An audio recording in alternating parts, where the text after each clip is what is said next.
भूर्भुवः स्वः तत्सवितुर्वरेण्यं भर्गो देवस्य धीमहि धियो यो नः प्रचोदयात्।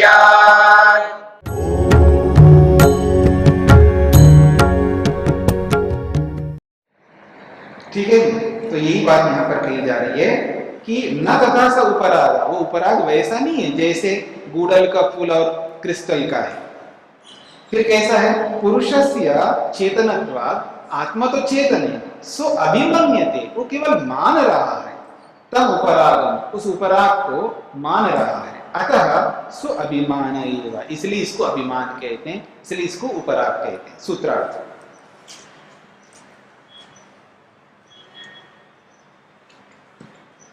आत्मा में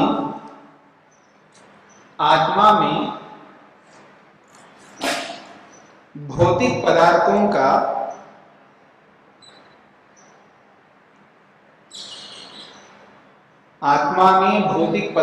का प्रतिबिंब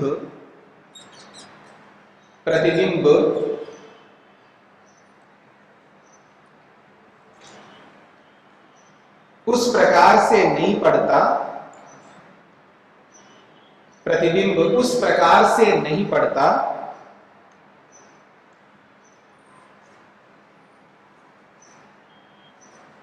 जिस प्रकार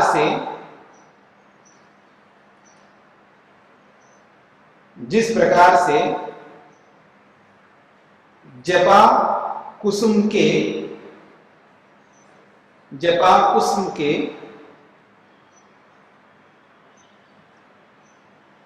प्रतिबिंब स्फटिक मणि में पड़ता है। जिस प्रकार से जपा कुसुम के प्रतिबिंब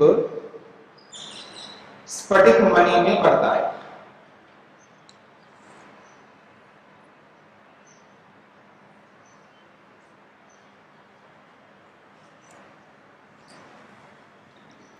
स्पष्ट हो गई? अब इस उपराग को कैसे हटाया जा सकता है? क्या उपाय है इसका? इस उपराग को, इस अभिमान को, इस मानने को कैसे हटाया जा सकता है? केवल मानना है। बड़ा मानने की बात करते रहते हो आप लोग। देखो, जो मानने से भगवान है, मैं इसको भगवान मानता हूं, मानने से भगवान है ये मेरे लिए। मतलब इतना मानते हो ना आप। देखो जी, ये तो अपने अपने मानने की बात है।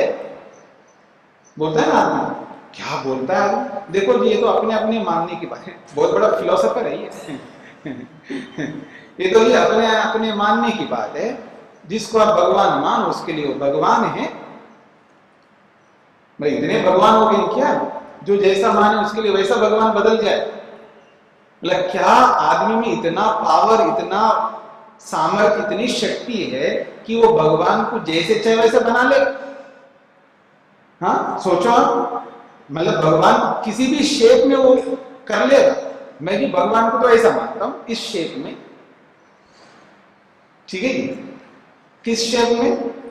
कोई पूंछ वाले के शेप में, कोई 4 सिरों वाले के, किसी के 12 सिरों वाले के, किसी के कैसे भी शेप में भगवान है। जैसा, ये तो मानने की बात है कि मैं ऐसा मानता हूं, भगवान किस शेप में मानता हूं तो भगवान वैसा बन जाएगा।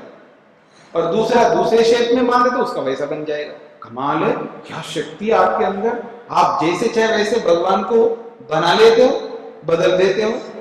ठीक है, ये तो मानने की बात है। मेरी बात समझ में आ रही है आपको? लोग कैसे बोलते हैं, ये तो मानने की बात है। मैं तो भगवान किस रूप में, जिस रूप में देखूंगा भगवान उसी रूप में आ जाता है भगवान। मतलब भगवान बदल जाता है आपके मुताबिक। मतलब किसी भी वस्तु को बदल सकता है क्या? अरे आप नहीं, क्या भगवान भी नहीं बदल सकता किसी को। मेरी बात समझ रहे हैं?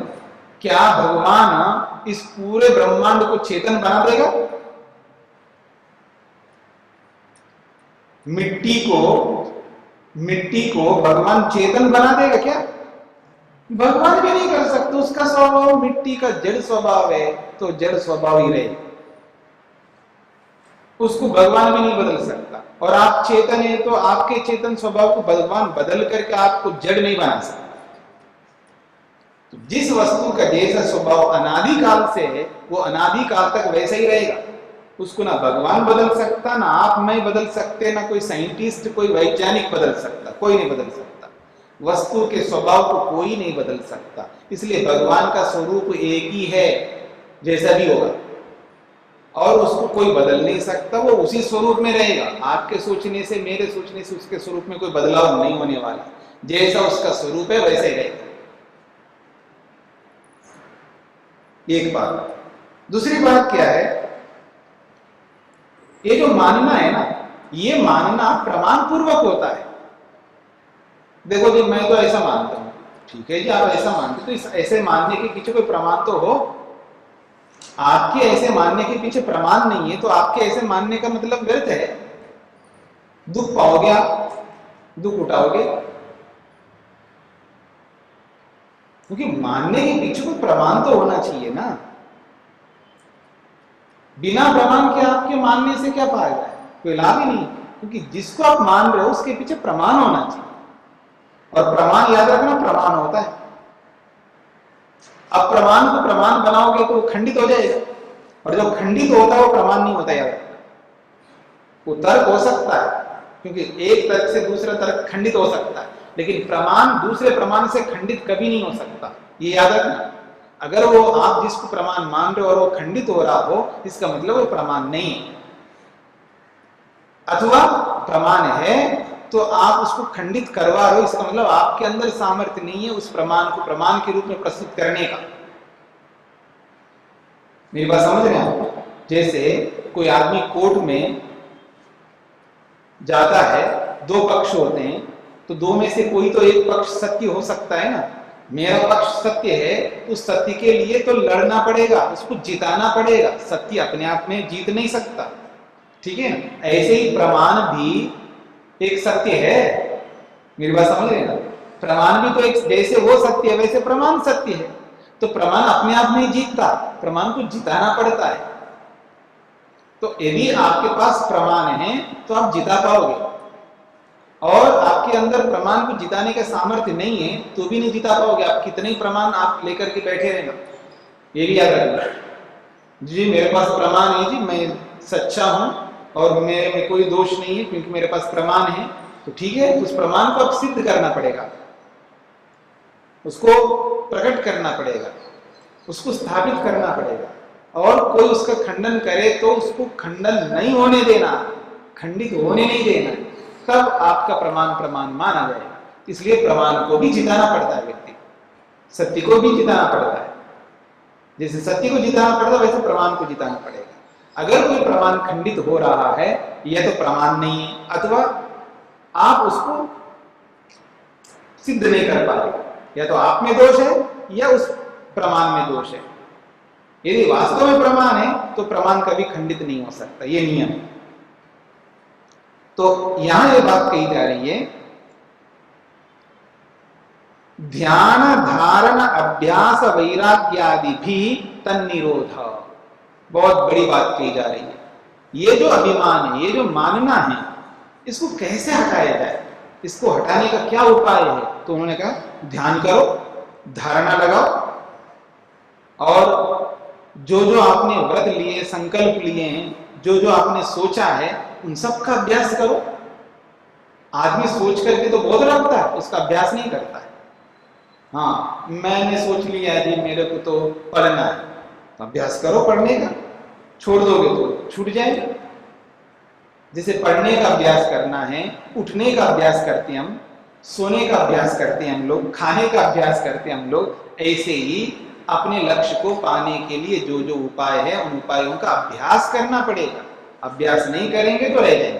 तो कह रहे हैं ध्यान करो, धारणा करो, और जिन जिन को आपने मान लिया है उसका अभ्यास करते जाओ, और वैराग्य को उत्पन्न कर दो। तो वैराग्य, इस तरह के जितने भी उस अभिमान को हटाने वाले उपाय हैं, उन सारे उपायों को अपना लो। तो कह रहे हैं तन्निरोधा, तब वो अभिमान हट जाएगा। ये बात कही जा रही। तो ध्यान, धारण, प्राणायाम, आसन अभ्यास वैराग्य यम नियमई तस्य अभिमानस्य निरोधो भवति। वो कहते हैं ध्यान करो, धारणा लगाओ, प्राणायाम करो, जिन जिन संकल्पों को आपने लिया उनका अभ्यास करो और इन सबको करते हुए अपने अंदर वैराग्य को उत्पन्न करो, यम का पालन करो, नियम का पालन करो, तब अभिमान से निरोधो भवति। उस अभिमान का निरोध होता है, यानी वो अभिमान नष्ट हो जाएगा, वो मानना हट जाएगा हमारे से। सूत्रार्थ तो सरल है, लिख सकते हो। ध्यान धारणा अभ्यास, ध्यान धारणा अभ्यास, ध्यान धारणा अभ्यास वैराग्य आदि, ध्यान धारणा अभ्यास वैराग्य आदि उपायों से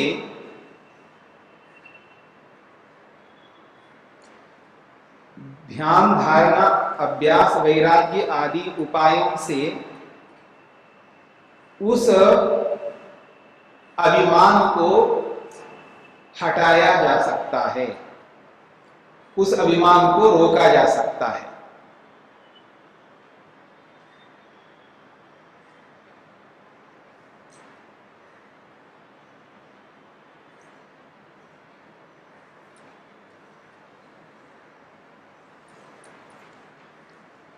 ठीक है जी। अथ अपि, और भी उपाय बताए जा रहे हैं।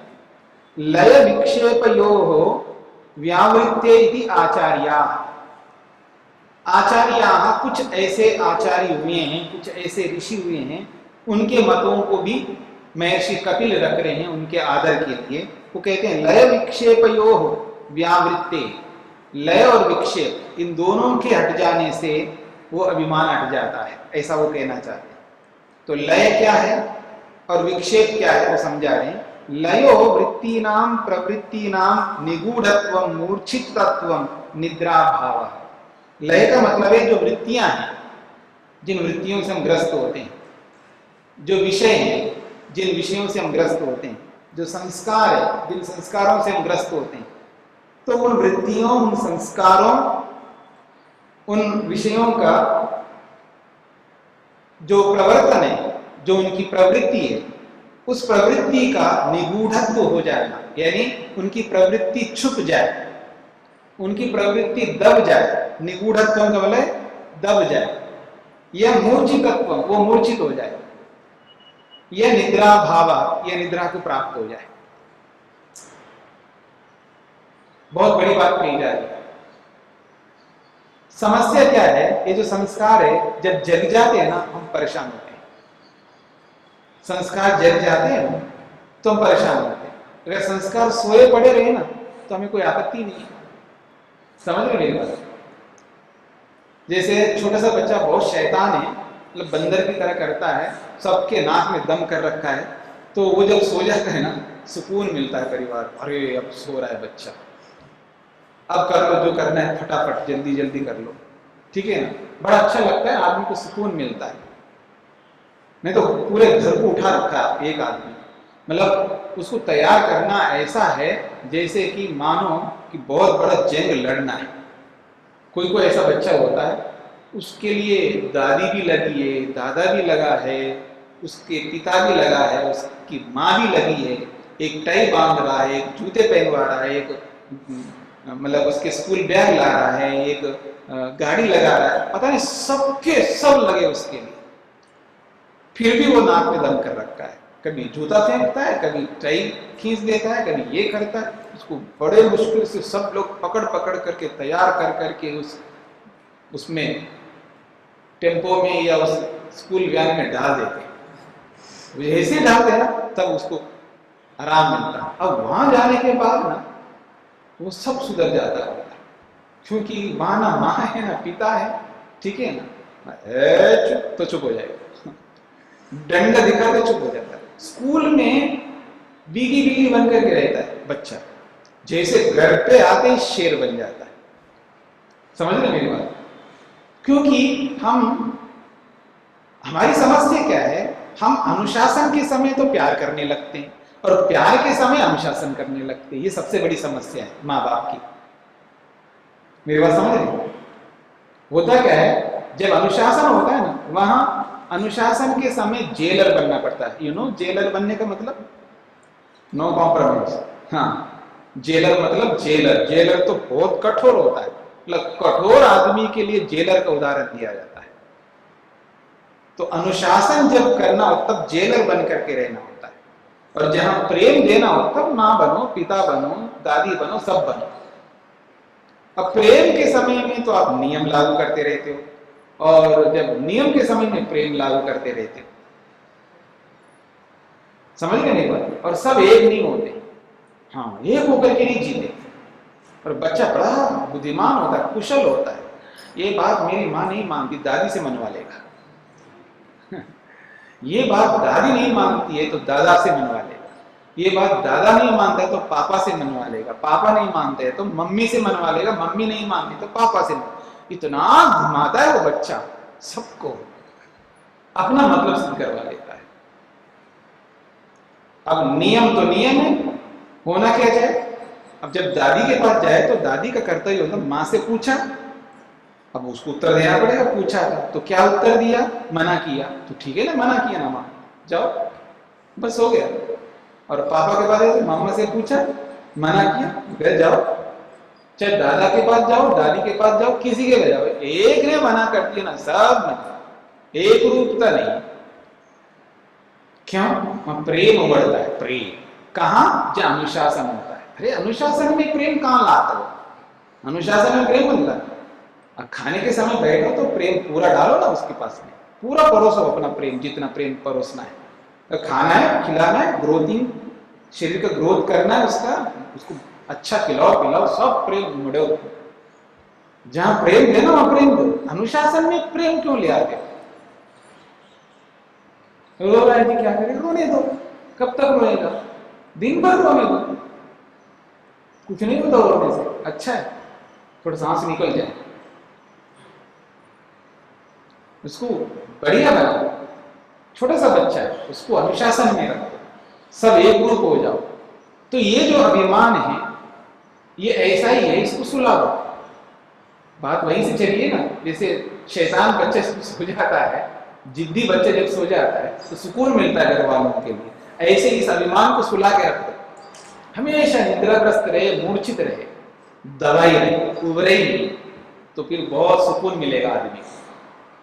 अगर सुकून जीवन जीना चाहते हो, इस अभिमान को सुला के रखो। किससे? ध्यान से, धारणा से, हाँ, यम से, नियम से, प्राणायाम से, इन सब को अपना करके इसको हमेशा दबा के रखो। इसके नाक में दम करके रखो, दबा के रखो। सिर उठाए नहीं, उठा के दबा दो। हमेशा मूर्छित रखो। तो मूर्छित कब तक पड़ा रहेगा? पड़ा पड़ा पड़ा पड़ा, अपने आप धीरे धीरे इतिश्री हो जाएगा उससे। यही काम करना है, समझे ना? आदमी को जब दबा के रखो, दबा के रखो, दबा के रखो, दबा ही रखो, उसको उठने ही नहीं दो, बेचारा दबा ही पड़ा रहेगा। एक दिन होकर सांस ही छोड़ देगा। ठीक है? तो ये स्थिति पैदा करनी है हमको, इस अभिमान रूपी आदमी को दबा के रखना है। अभिमान, आदमी को नहीं, अभिमान को। तो ये जो अभिमान है, इसको क्या कह रहे हैं? लय कर दो, इसको मूर्छित कर दो, इसको निद्रा में ले जाओ। और दूसरे पक्ष में विक्षेपो वृत्ति नाम व्यापार। विक्षेप का मतलब वृत्तियों का व्यापार। जब वो अपने निज रूप में आते हैं, काम करने लगते हैं ना वृत्तियां, काम, क्रोध, लोभ, मोह, ईर्षा, अहंकार, जब ये काम में शुरू होते हैं, काम करने लगते हैं, तब बहुत मुश्किल होता है। तो इसका जो व्यापार है, व्यापार मतलब काम में आना क्या है? प्रमाण, विपर्य, विकल्प, निद्रा, स्मृत है, सारी वृत्तियां। विक्षेप का मतलब है ये अपने कार्य रूप में आना, कार्यरत रहना, यूं समझ लीजिए। जब ये सब वृत्तियां कार्यरत रहेंगे तब उसको विक्षेप कहते हैं। और जब ये सब के सब दबे रहेंगे, मूर्छित रहेंगे, तब उसको लय कहते हैं। तो कहते हैं तथा भूतयो लय विक्षेपयोर निवृत्तिया। ये लय और विक्षेप, इन दोनों को हटा देना है। लय विक्षेपयोर निवृत्तिया, लय और विक्षेप मतलब न तो इसको दबाना है और न इसको कार्यरत रखना है, इन सबको ही हटा देना जीवन में से। कब तक दबा के रखो? हटा दो, कोई चीज पुरानी होती है ना, एक स्टोर रूम में डालता है, फिर कोई आगे नहीं पुरानी, फिर स्टोर रूम में डालता जाता और स्टोर रूम भरता जाता है। ठीक है ना? अरे क्या राग है जिसका प्रयोग ही नहीं कर सकता आदमी, फिर भी उसको रखे रखता है। हटा दो ना वहां से। तो इसको आखिर कब तक दबा के रखो? और कभी कभी उसको सबको निकालता है, विक्षेप में ले आता है, कार्यरत उसमें उसके साथ जुड़ा रहता है।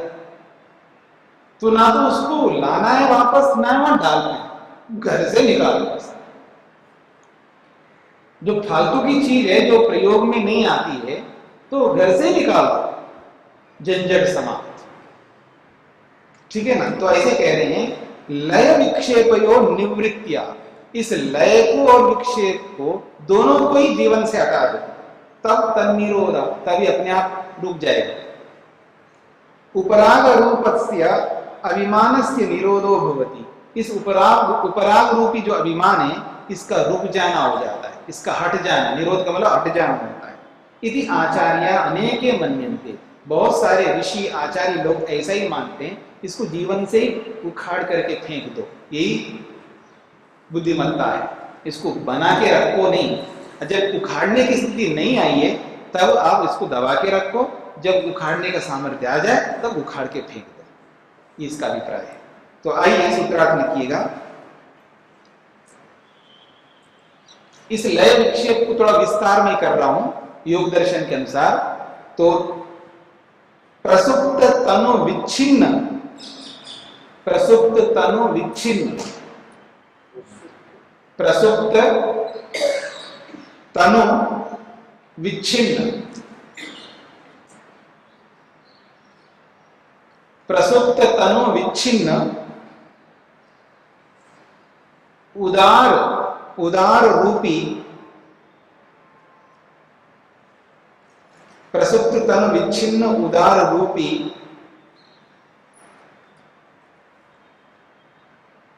भोगों के संस्कारों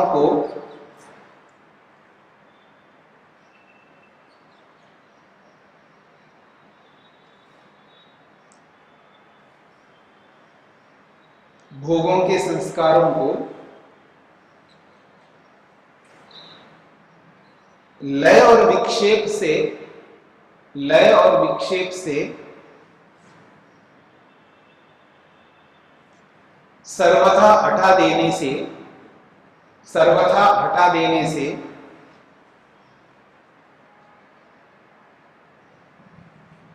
अभिमान समाप्त हो जाएगा।